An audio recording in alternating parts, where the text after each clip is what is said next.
ज्ञान आणि कर्म. विचारशक्तीपासून सर्वात अधिक सामर्थ्य प्राप्त होतं. वस्तू जितकी सूक्ष्म तितकं त्याचं सामर्थ्य अधिक. मूक अशा विचारशक्तीचा परिणाम दूरवरच्या लोकांवर देखील होतो, कारण मन अनेक असूनही ती सर्व एकच आहेत. विश्व हे कोळ्याच्या जाळ्यासारखं आहे आणि निरनिराळी मनं ही कोळ्यासारखी आहेत. विश्व हे त्या विश्वपुरुषाचंच दृश्य रूप आहे. आपल्या इंद्रियांद्वारे गोचर होणारं त्याचं रूप म्हणजे हे विश्व. हीच माया आहे. म्हणून जग हा एक भ्रम आहे, म्हणजे सत्याचं अपूर्ण दर्शन आहे, सत्याचा अर्धवट आविष्कार आहे. सकाळी सूर्य लाल गोलक दिसावा त्याप्रमाणे. अशा रीतीने सर्व वाईटपणा आणि दुष्टपणा म्हणजे केवळ दुर्बलता होय. चांगुलपणाचं ते अपूर्ण दर्शन होय. सरळ रेषा अनंतपणे वाढवली म्हणजे तिचं वर्तुळ बनतं. चांगल्याचा शोध करता करता शेवटी आपण आत्म्याकडेच परत येतो. मीच सर्व गोष्टींचं रहस्य आहे, मीच ईश्वर आहे, मी शरीर आहे, मी जीवात्मा आहे आणि मीच विश्वाचा प्रभू आहे. मनुष्याने नीतिमान आणि पवित्र का असावं? कारण त्यामुळे त्याची इच्छाशक्ती दृढ होते. आपलं खरं स्वरूप प्रकट करून इच्छाशक्तीला जे जे दृढ करतं ते ते नैतिक आहे आणि याच्या विरुद्ध करणारं जे काही आहे ते अनैतिक आहे. देशागणिक, प्रत्येक व्यक्तिगणिक नीतीचा मापदंड बदलतो. नियमांचं दास्य, शब्दांचं दास्य इत्यादी दास्यावस्थेतून मनुष्याने सुटका करून घेतली पाहिजे. सध्या आपल्याला इच्छा स्वातंत्र्य नाही, पण जेव्हा आपण मुक्त होऊ तेव्हा ते आपल्याला प्राप्त होईल. या अशा तऱ्हेने हे जगत सोडणं हा खरा त्याग होय. क्रोध, दुःख हे सर्व इंद्रियांमुळे प्राप्त होतं. जोपर्यंत त्याग अंगी बाणत नाही तोपर्यंत आत्मा आणि त्याचे विकार हे भिन्न असले तरी ते एकरूप होतात आणि मग मनुष्य हा तात्काळ पशु बनतो. त्याग अंगी बाणवा. मला एक शरीर होते, मी जन्माला आलो, मी धडपड केली आणि मी मरण पावलो. किती भयंकर आहे हा भ्रम. मी शरीरात कोंडला गेलो होतो आणि मुक्तीसाठी तडफडत होतो. हा विचार किती भ्रामक आहे. त्याग करावा याचा अर्थ आपण सर्वांनी बैरागी बनावं असा आहे काय? मग कोण दुसऱ्याला मदत करेल? त्याग म्हणजे केवळ देहदंड नव्हे, सर्व भिकारी येशू ख्रिस्त आहेत काय? दारिद्र्य आणि पावित्र्य हे समानार्थी शब्द नव्हेत. कित्येक वेळा आपल्याला उलट अनुभव येतो. त्याग हा मानसिक आहे. हा कसा साध्य होतो? मी तहानलेला असताना एका वाळवंटात मला एक सरोवर दिसलं. त्याच्या भोवतालचा प्रदेश निसर्ग सुंदर होता. त्याच्या काठाला भोवताली वृक्ष होते आणि त्यांची भोवती उलटी प्रतिबिंब पाण्यात पडलेली दिसत होती. पण ते सगळं मृगजळ असल्याचं सिद्ध झालं. तेव्हा मला हे कळून चुकलं की सुमारे 1 महिना दररोज मी हे दृश्य पाहत होतो. पण आजच मी तहानलेला असल्यामुळे माझ्या लक्षात आलं की ते सगळं मिथ्या होतं.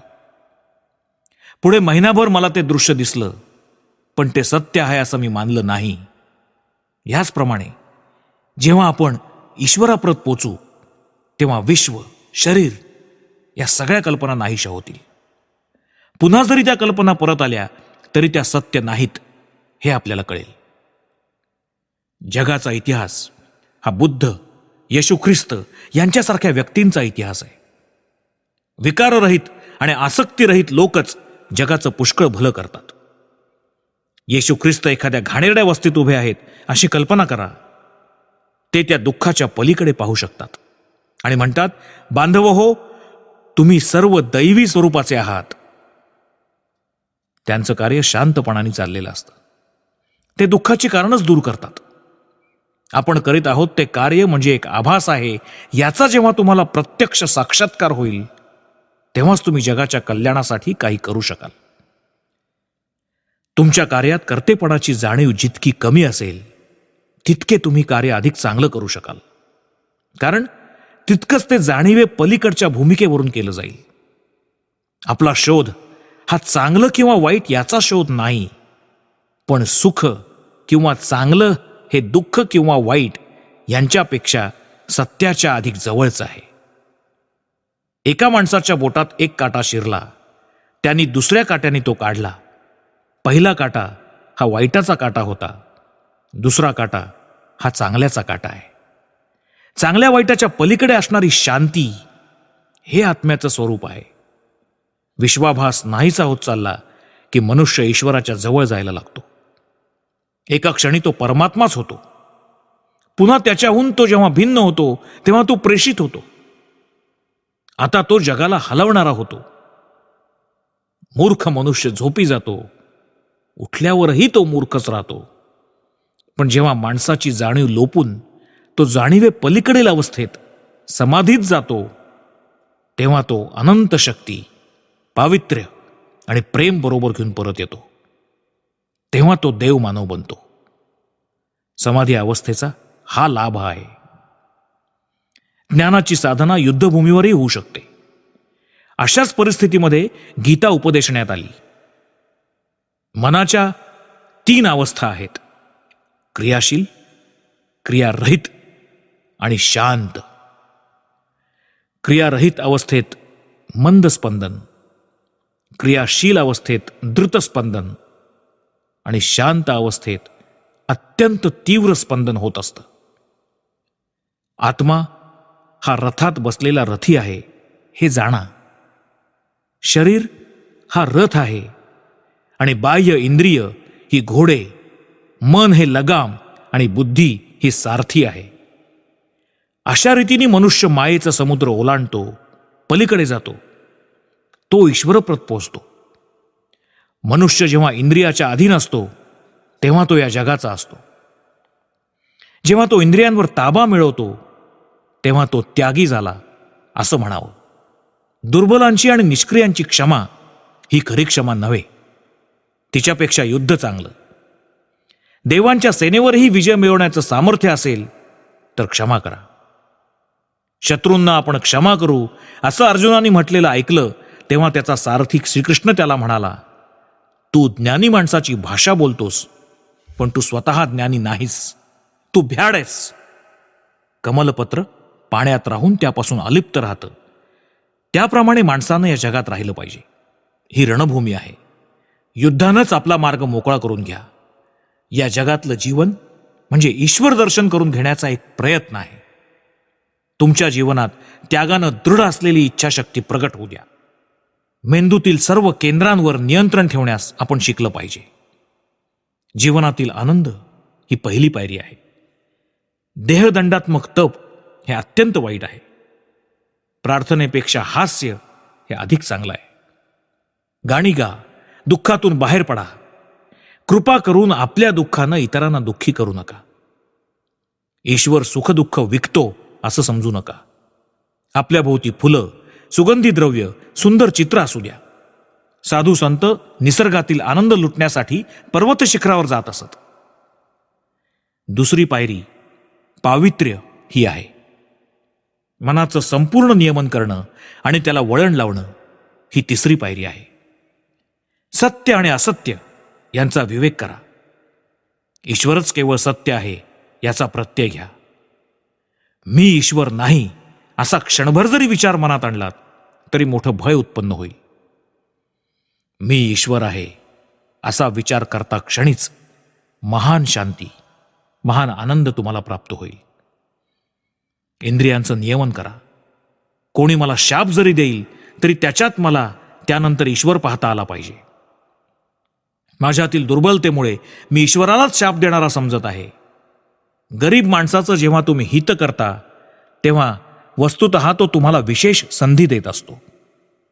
ते तुमचं सद्भाग्य असतं. ईश्वराच्या कृपेमुळे ईश्वराला अशा रीतीने भजण्याची तुम्हाला संधी प्राप्त होत असते. जगाचा इतिहास हा स्वतःवर श्रद्धा असलेल्या काही मोठ्या माणसांनी घडवलेला आहे. अशी श्रद्धाच आतल्या देवत्वाला बाहेर प्रकट करते आणि तुम्ही सर्व काही करू शकता. तुमच्यातील अनंत शक्तीला प्रकट करण्याचा पुरेसा प्रयत्न तुमच्याकडून झाला नाही तर तुम्हाला अपयश येतं. कोणतीही व्यक्ती किंवा राष्ट्र जेव्हा श्रद्धाहीन बनते तेव्हा मृत्यू ओढवतो. आपल्या आत देवत्व आहे ते संप्रदायांच्या कट्टर मतांनी किंवा फसवेगिरी करून दडपून टाकता येणार नाही. जिथे कुठे सभ्यता आहे तिथे मुठभर ग्रीकांचे शब्द ऐकायला येतात. काही चुका तर केव्हाही होणारच. दुःख करू नका. सखोल आणि सूक्ष्म दृष्टी असू द्या. जे केलं ते केलं, त्याहून अधिक चांगलं केलं असतं तर बरं झालं असतं असा विचार करू नका.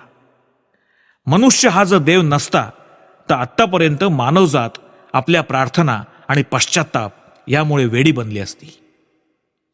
कोणी मागे राहणार नाही, कोणी नाश पावणार नाही.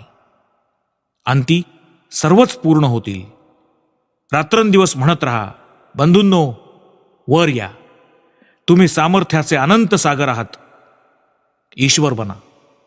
आपलं ईश्वरत्व प्रकट करा. सभ्यता म्हणजे तरी काय? अंतस्थ ईश्वरत्वाची जाणीव म्हणजे सभ्यता. तुम्हाला जेव्हा वेळ मिळेल तेव्हा या विचारांचं वारंवार चिंतन करा आणि मुक्तीची इच्छा करा. इतकंच काय, जे ईश्वर नाही ते निषिद्ध माना. जे ईश्वर असेल त्याचं सतत ध्यान करा. रात्रंदिवस मनानं त्याचं ध्यान करत राहा. त्यामुळे अज्ञानाचा पडदा पातळ होत जाईल.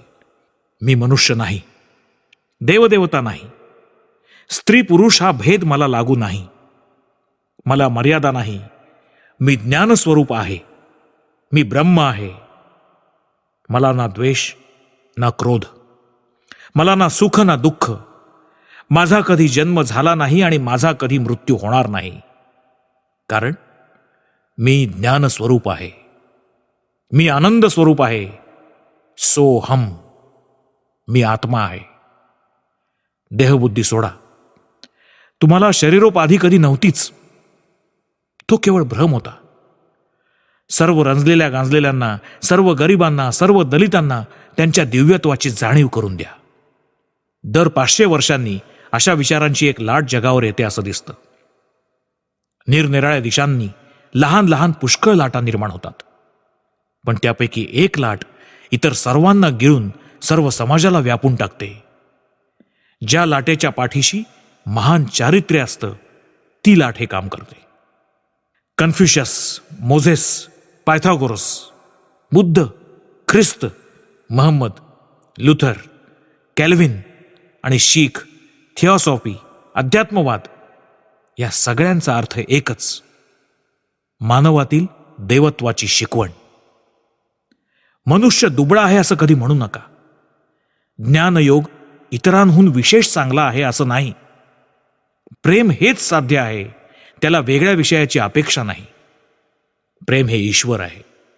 म्हणून भक्तिमार्गानेही आत्मस्वरूप ईश्वराप्रत पोचता येतं. मीच तो ईश्वर आहे. नगर, देश, विश्व किंवा प्राणीमात्र यांच्यावर प्रेम केल्याशिवाय मनुष्य कर्म कसं करू शकेल?